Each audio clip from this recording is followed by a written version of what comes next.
कहानियों की रोचक श्रृंखला में लीजिए प्रस्तुत है रविंद्रनाथ टैगोर जी की एक सुप्रसिद्ध कहानी जिसका नाम है काबुली वाला। तो लीजिए प्रारंभ करते हैं कहानी।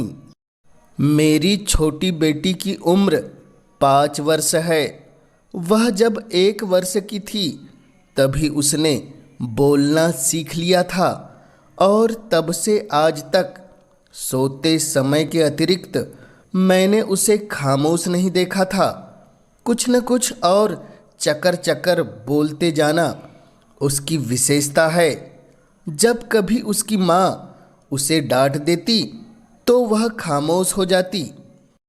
तब हम सबको बड़ा ही अप्राकृतिक सा लगता। वैसा वातावरण मुझसे अधिक देर तक सहा नहीं जाता, इसलिए मेरे साथ उसका वार्तालाप बड़े उत्साह से जारी रहता है। उस दिन सवेरे मैंने अपने उपन्यास के 17वें अध्याय में हाथ लगाया ही था कि मिनी ने वहां आकर बताना शुरू कर दिया। रामदयाल दरबान कल काक को कौवा बोलता था। वह कुछ जानता नहीं है बाबूजी।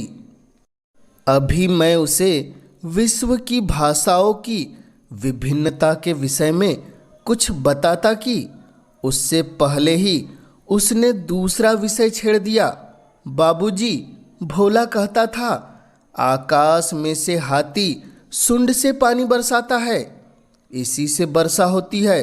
बाबूजी, भोला झूठ कहता है ना, खाली बकबक किया करता है, दिन रात अगड़म बगड़म बकता रहता है।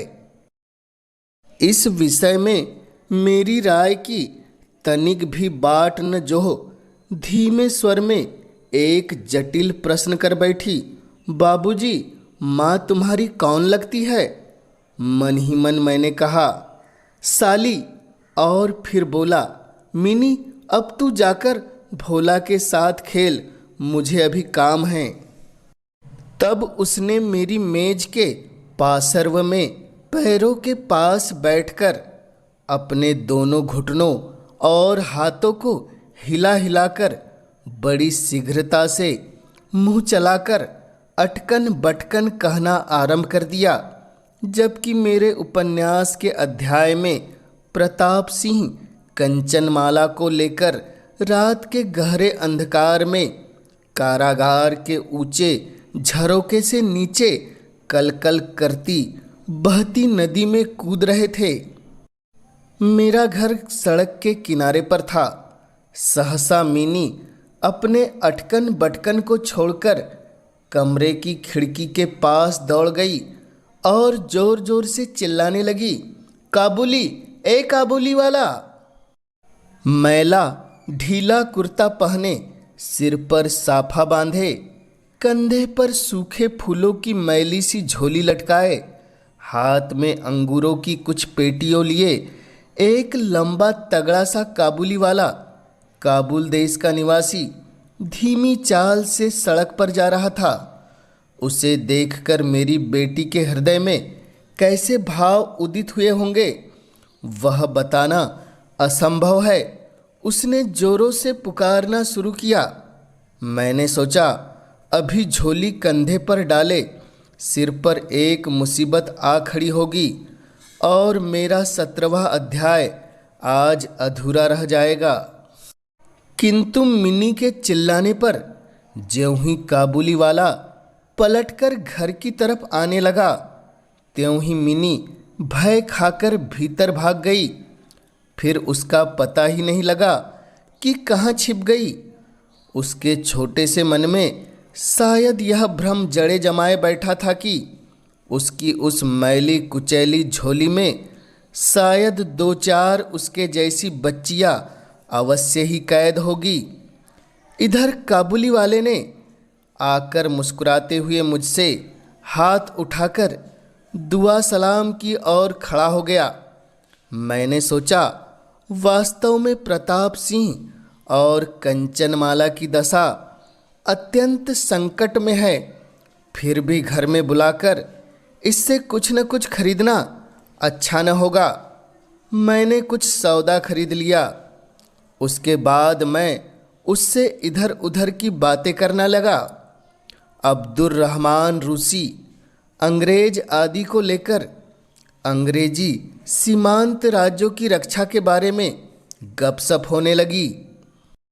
अंत में उठकर जाते हुए उसने अपनी मिली जुली भाषा में पूछा, बाबूजी आपकी बिटिया कहाँ गई? मैंने मिनी को आवाज लगाकर बुला लिया। मेरा अभिप्राय यही था कि उसके मन से काबुली वाले को लेकर उत्पन्न व्यर्थ के भय को दूर कर दूं। काबुली के मुख और झोली की ओर संदेहात्मक दृष्टि डालते हुई वह मेरे करीब आकर खड़ी हुई। काबुली वाले ने झोली में से किशमिश और काजू निकालकर उसे देनी चाहिए, मगर उसने लेने का कोई प्रयत्न नहीं किया, बल्कि सहम कर मेरे घुटनों से और अधिक लिपट गई।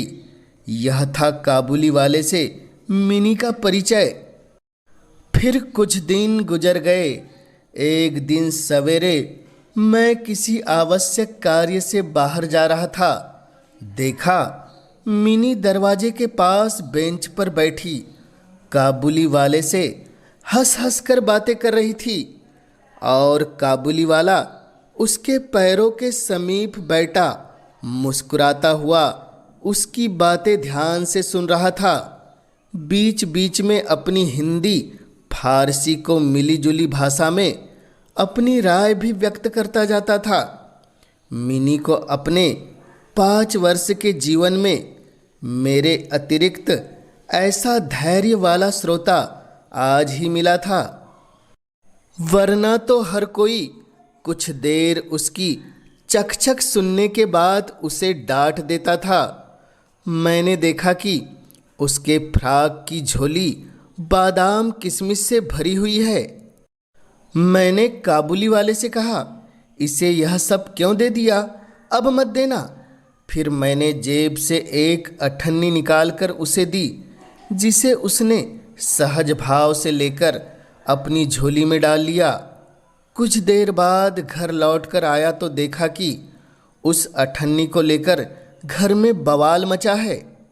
मिनी की माँ डांट डपट कर मिनी से पूछ रही थी, बता कहाँ से लाई है यह अठन्नी? मिनी ने कहा, काबुली वाले ने दी है। काबुली वाले ने दी? क्यों दी? और तूने अठन्नी ली कैसे? बता। मिनी ने रोने का उपक्रम करते हुए कहा, मैंने मांगी नहीं थी, उसने आप ही दे दी है। मैं सारा माजरा समझ गया। जो अठन्नी मैंने काबुली वाले को दी थी, वही अठन्नी उसने मिनी को दे दी थी। अतः मैंने जाकर मिनी की माँ को समझाकर उसे उस संकट से उबारा। फिर एकांत में ले जाकर मैंने उससे पूछताछ की तो उसने बताया कि काबुली वाले से उसकी भेंट रोज होती है और वह रोज उसे पिस्ते बादाम देता है और काफ़ी देर तक बड़े प्यार से उसकी चकल्लस भी सुनता है। कैसी बातें करता है काबुली वाला? जब मैंने मिनी से पूछा तो उसने जो बताया उसके पीछे मित्रता और ठिठोली की भावना थी। मसलन मिनी काबुली वाले, जिसका नाम रहमत था, को देखकर हंसती हुई पूछती, काबुली वाला, ओ काबुली वाला, तुम्हारी झोली में क्या है? काबुली वाला मुस्कुराता हुआ उत्तर देता, हाथी। इस प्रकार हल्का फुल्का परिहास दोनों में चलता और दोनों ही इससे आनंदित होते। मुझे सुहानी सुबह में एक उम्रदराज व्यक्ति और एक अबोध बालिका का यह हास परिहास बड़ा ही भला लगता। उन दोनों मित्रों में और भी एक आध बात प्रचलित थी। रहमत मिनी से कहता, तुम ससुराल कभी नहीं जाना? अच्छा। हमारे देश की लड़कियां जन्म से ही ससुराल शब्द से परिचित रहती है, किंतु हम लोग तनिक कुछ नई रोशनी के होने के कारण नन्ही सी बच्ची को ससुराल के विषय में अधिक कुछ नहीं बता पाए थे। अतः वह काबुली वाले की बात समझ ही नहीं पाती थी। उसे ससुराल का अर्थ नहीं मालूम था। किंतु मिनी और उत्तर न दे, यह उसके स्वभाव के विरुद्ध था। अतः उत्तर के बजाय वह भी प्रश्न दाग देती, क्या तुम ससुराल जाओगे? काबुली वाला मुट्ठी बांधकर हाथ ऊपर उठा था। मैं ससुर को मारूंगा। यह सुनकर मिनी ससुर नामक किसी अनजान जीव की दुर्दशा की कल्पना करके ठहाका मारकर हंस पड़ती। देखते देखते सर्दियों की सुहावनी ऋतु आ गई। प्राचीन काल में इसी समय राजा लोग दिग्विजय के लिए निकला करते थे। मैं कलकत्ता छोड़कर कभी कहीं नहीं गया। शायद इसलिए मेरा मन ब्रह्मांड में घुमा करता है, यानी मैं अपने घर में ही चिर प्रवासी हूँ। बाहरी ब्रह्मांड के लिए मेरा मन सर्वदा आतुर रहता है। किसी विदेश का जिक्र आते ही मेरा मन वहीं की उड़ान भरने लगता है। इसी प्रकार किसी विदेशी को देखकर ही तत्काल मेरा मन सरिता पर्वत बीहड़ वन के बीच में एक कुटीर का दृश्य देखने लगता है और एक उल्लासपूर्ण स्वतंत्र जीवन यात्रा की बात कल्पना में जाग उठती है। यूं तो मेरा स्वभाव वृक्षों जैसा है, जो अपना स्थान छोड़कर कहीं नहीं जाते। कहीं जाने की चर्चा होने पर ही मेरा दिल घबराने लगता है, मगर विदेशियों के भ्रमण के किस्से से ही मैं घूमने की कसर पूरी कर लेता हूँ। आजकल मेरी सुबह काबुली वाले के साथ गपशप में गुजरती, जो मुझे अपने कर्म फलों के किस्से सुनाया करता था। दूर दूर तक दिखाई देते पर्वत और उनके बीच के तंग रास्तों से गुजरते ऊँटों के काफिले, पठानी पगड़ियाँ बांधे व्यापारी कुछ ऊँटों पर बैठे, कुछ लगाम पकड़कर उनके साथ चलते। किसी के हाथ में बर्छी, किसी के हाथ में बंदूक। काबुली वाला टूटी फूटी बंगला भाषा में बताता रहता और उन किस्सों के काल्पनिक चित्र मेरे मानस पर अंकित होते रहते। मिनी की माँ काफ़ी वहमी स्वभाव की महिला है। गली में किसी प्रकार का शोरगुल हुआ नहीं कि उसे लगता है कि संसार भर के सारे मस्त शराबी हमारे ही घर की ओर दौड़े आ रहे हैं। उसके विचारों में यह दुनिया इस छोर से उस छोर तक चोरों, डकैतों, शराबियों, सांपों, बाघों, रोगों, तिलचट्टों और गोरों से भरी पड़ी है। इतने दिन हुए इस दुनिया में रहते हुए भी, पर उसके मन का यह रोग दूर नहीं हुआ। काबुली वाले की ओर से भी मिनी की माँ पूरी तरह निश्चिंत नहीं थी। मुझे बार बार चेताती थी कि मैं काबुली वाले पर नज़र रखूं। मैं उसकी बात को मजाक में उड़ाने की चेष्टा करता तो वह चिढ़ जाती और मुझ पर प्रश्नों की झड़ी लगा देती। क्या कभी किसी का बेटा नहीं चुराया गया? क्या काबुल में गुलाम नहीं बिकते? क्या एक लंबे तगड़े काबुली वाले के लिए एक छोटे से बच्चे को उठा ले जाना कोई मुश्किल है? इत्यादि। मुझे मानना पड़ता कि यह बातें बिल्कुल भी असंभव नहीं, पर अचानक ऐसा हो यह भी संभव नहीं। दूसरे पर भरोसा करना चाहिए, मगर वह इस बात को नहीं समझती, इसलिए उसके मन का भय नहीं निकल पाता। मगर मैं इस शक संदेह के कारण काबुली वाले को बिना किसी दोष के अपने घर आने से मना नहीं कर सका।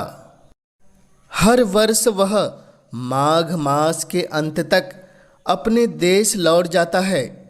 इस समय वह अपने व्यापारियों से रुपया पैसा वसूल करने में तल्लीन रहता है। उसे घर घर, दुकान दुकान घूमना पड़ता है, लेकिन फिर भी मिनी से उसकी भेंट एक बार अवश्य हो जाती है। देखने में तो ऐसा प्रतीत होता है कि दोनों के मध्य किसी षड्यंत्र का जाल बुना जा रहा हो। जिस दिन वह सवेरे नहीं आ पाता, उस दिन संध्या को हाजिर है।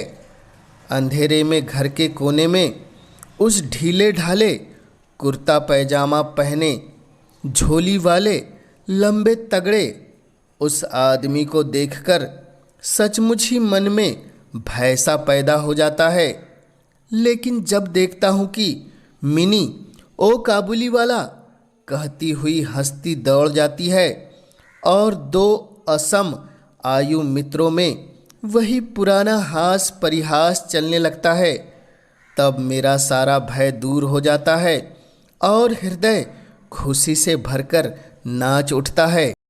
एक दिन सवेरे मैं अपने छोटे कमरे में बैठा हुआ नई किताब के प्रूफ संशोधित कर रहा था। पिछले 2-3 दिनों से सर्दी का काफ़ी जोर है। अच्छों की ची बुलवा दी और इस जाड़े ने जिधर देखो उधर जाड़े की चर्चा है। ऐसे जाड़े पाले में खिड़की में से सवेरे की धूप मेज के नीचे मेरे पैरों पर आ पड़ी। उसकी गर्माहट मुझे अच्छी प्रतीत हो रही है। इस समय लगभग 8 बजे का समय होगा। ठीक इस समय गली में जोर का शोर सुनाई दिया। उत्सुकतावश उठकर खिड़की से बाहर देखा तो क्या देखता हूँ कि अपने उस काबुली वाले को 2 सिपाही बांधे लिए जा रहे हैं। उनके पीछे बहुत से तमाशाई बच्चों का झुंड चला आ रहा है। रहमत के ढीले ढाले कुर्ते पर खून के दाग है और एक सिपाही के हाथ में खून से सना हुआ छुरा। मैंने द्वार से बाहर निकलकर सिपाही को रोक लिया और पूछा, क्या बात है? पता चला कि हमारे एक पड़ोसी ने काबुली वाले से कुछ रुपया उधार लेकर रामपुरी चादर खरीदी थी। उसके कुछ रुपए तो उसने चुका दिए, मगर कुछ उसकी ओर बाकी थे, जिन्हें चुकाने से उसने साफ इनकार कर दिया। बस इसी पर दोनों में तू मैं हुई और बात बढ़ गई। काबुली वाले को इतना गुस्सा आया कि उसने छुरा निकाल कर उसे घोंप दिया। काबुली वाला उर्फ रहमत उस झूठे बेईमान आदमी को भिन्न भिन्न प्रकार के अपशब्द कह रहा था। इतने में काबुली वाला ओ काबुली वाला पुकारती हुई मिनी घर से निकल आई। रहमत का चेहरा क्षण भर में कौतूक से चमक उठा। उसके कंधे पर आज झोली नहीं थी, अतः झोली के बारे में दोनों मित्रों की नोक झोंक न हो सकी। मिनी ने आते ही उससे पूछा, तुम ससुराल जाओगे? रहमत ने प्रफुल्लित मन से कहा, हाँ वहीं तो जा रहा हूँ। रहमत ताड़ गया कि उसका यह जवाब मिनी को अच्छा नहीं लगेगा, अतः झट से हाथ उठाकर मुक्का बनाते हुए बोला, ससुर को मारता पर क्या करूँ, हाथ बंधे हुए है। छुरेबाजी के जुर्म में रहमत को कई वर्ष का कारावास मिला। रहमत का ध्यान धीरे धीरे मन से बिल्कुल उतर गया। हम लोग अपने घर में सदा से अभ्यस्त होने के कारण नित्य के काम धंधों में उलझे हुए दिन बिता रहे थे। इस दरमियान हमारे मन में एक बार भी यह बात नहीं उठी कि स्वाधीन पर्वतों पर घूमने वाला एक इंसान जेल की दीवारों के भीतर कैसे वर्ष पर वर्ष काट रहा हो। और वाचाल मिनी का आचरण तो और भी हैरत अंगेज था। उसने सहज ही अपने पुराने मित्र को भुला दिया। बढ़ती उम्र के साथ साथ उसके मित्र में परिवर्तन हुए। फिर मित्रों का स्थान सखियों ने ले लिया। अब वह पिता के कक्ष का भी रुख नहीं करती। मेरा तो एक तरह से उसके साथ नाता ही टूट गया है। कितने ही वर्ष बीत गए। वर्षों बाद आज फिर एक शरद ऋतु आई है। मिनी की सगाई की बात पक्की हो गई। पूजा की छुट्टियों में उसका विवाह हो जाएगा। कैलाश वासिनी के साथ साथ अब की बार हमारे घर की आनंदमयी मिनी भी माँ बाप के घर में अंधेरा करके ससुराल चली जाएगी। सबेरा बहुत ही सुहावना एवं मधुर था। वर्षों के बाद शरद ऋतु की यह नई धवल धूप मन को बड़ी सुहा रही है। कलकत्ता की तंग गलियों से परस्पर सटे हुए पुराने ईंट गूथे मैले घरों पर भी इस धूप की आभा ने एक प्रकार का अद्भुत लावण्य बिखेर दिया है। हमारे घर में सूर्योदय के पूर्व ही शहनाई बज रही थी। मुझे ऐसा प्रतीत हो रहा था जैसे यह मेरे हृदय की धड़कनों में से रो रो कर बज रही हो। उसकी करुण भैरवी रागनी मानो मेरी विछोह की पीड़ा को जाड़े की धूप के साथ सारे संसार में फैला रही है। आज मेरी मिनी का विवाह है। सवेरे से घर में शोर सा मचा हुआ है। आने जाने वालों का तांता लगा हुआ है। आंगन में बांसों का मंडप बनाया जा रहा था। हर एक कमरे और बरामदे में झाड़ फानुस लटकाए जा रहे थे। उनके ठोका पीटी की आवाज़ मेरे कमरे में आ रही है। अरे यह करो, वो क्यों नहीं किया, इधर आओ, अरे जरा इधर देखो। ऐसी आवाज़ें मुझे लगातार सुनाई दे रही थी। मैं अपने लिखने पढ़ने के कमरे में बैठा हुआ हिसाब लिख रहा था। इतने में काबुली वाला आया और अभिवादन करके एक तरफ खड़ा हो गया। पहले तो मैं उसे पहचान न सका। उसके पास न तो झोली थी और न पहले जैसी लंबे लंबे बाल और न चेहरे पर पहले जैसी चमक। अंत में उसकी मुस्कान देखकर पहचान सका कि वह रहमत है। मैंने पूछा, क्यों रहमत, कब आए? कल शाम ही जेल से छूटा हूँ, उसने धीरे से कहा। मेरे कानों के पास बम सा फूटा। किसी खूनी को मैंने कभी आंखों से नहीं देखा था। उसे देखकर मेरा मन एकाएक तेजी से धड़कने लगा। मेरे मन में यही इच्छा जागृत हुई कि आज के इस शुभ दिन वह इंसान यहाँ से फौरन ही चला जाए तो अच्छा हो। उसने सोचा होगा कि मिनी अब तक वैसी ही बच्ची होगी। उसने सोचा हो कि मिनी अब भी पहले की तरह काबुली वाला, ओ काबुली वाला पुकारती हुई दौड़ी चली आएगी। उन दोनों के पहले हास परिहास में किसी प्रकार की रुकावट न होगी। यहाँ तक कि पहले की मित्रता याद करके वह एक पेटी अंगूर और एक कागज में थोड़ी सी किशमिश और बादाम शायद अपने देश के किसी आदमी से मांग तांग कर लेता आया था। उसकी पहले की मैली कुचैली झोली आज उसके पास नहीं थी। मैंने उससे कहा, आज हमारे घर में कुछ मेहमान आए हैं, सो आज मैं उनके साथ व्यस्त हूँ। आज तुम जाओ, फिर कभी आना। मेरी बात सुनकर वह तुरंत ही जाने को राजी हो गया, पर द्वार के पास जाकर कुछ ठिठका और बोला, क्या तनिक बच्ची को नहीं देख सकता? मैंने कहा, आज घर में बहुत काम है, सो किसी दिन उससे भेंट हो सकेगी। मेरा उत्तर सुनकर उसका चेहरा बुझ सा गया। बेबसी भरी निगाहों से उसने एक बार मेरे चेहरे की ओर देखा, फिर बिना कुछ कहे अभिवादन करके दरवाजे के बाहर निकल गया। मेरे हृदय में एक हुक सी उठी। मैं सोच ही रहा था कि उसे बुलाऊं। यही सोचकर मैंने दरवाजे की तरफ देखा तो पाया वह स्वयं ही आ रहा है। कक्ष में आकर वह बोला, बाबूजी, ये अंगूर और कुछ किशमिश बादाम बच्ची के लिए लाया था, उसे दे दीजिएगा। मैंने उसके हाथ से सामान लेकर पैसे देने चाहे, लेकिन उसने मेरे हाथ को थामते हुए कहा, आपकी बहुत दया है बाबू साहब, हमेशा याद करूँगा, पैसा रहने दीजिए। तनिक रुककर फिर बोला, बाबू साहब, आपकी जैसी मेरी भी मुल्क में एक बच्ची है। मैं उसी को याद करके आपकी बच्ची के लिए थोड़ी सी मेवे हाथ में लेकर आया था। मैं यहाँ सौदा बेचने नहीं आता। इतना कहकर उसने ढीले ढाले कुर्ते के अंदर हाथ डालकर छाती के पास से एक मैला कुचेला मुड़ा हुआ कागज का टुकड़ा निकाला।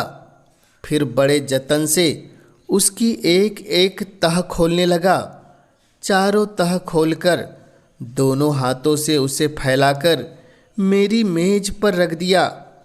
मैंने देखा कागज के उस टुकड़े पर एक नन्हे से पंजे की छाप है। फोटो नहीं, तैल चित्र नहीं। हाथ में थोड़ी सी स्याही लगाकर कागज के ऊपर उसी का निशान ले लिया गया है।